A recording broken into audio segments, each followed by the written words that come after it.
Hi, I'm Amber from Kimberbell, and we're going to be going over the Boho Blossoms Punch Needle Kit and focusing on the flat satin. And you can see it in step 14, and this is flower 7. We're going to be going over that middle and that bottom part right here, just going over on how to do that flat satin in the middle of the V sections.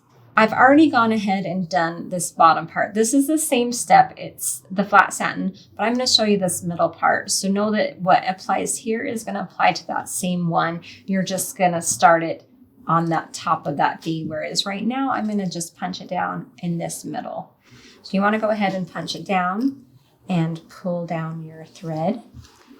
And then you want to have it come out.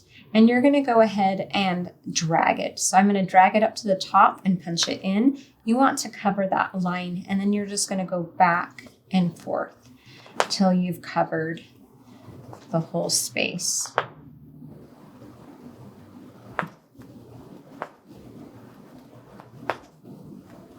Just going back and forth till it's covered. And then you'll go ahead and cut that and pull it through. And then you'll start on that same spot that you poked it down in, pull that tail through, and then you're going to have it the same thing. You want to turn it and go and drag it back and forth.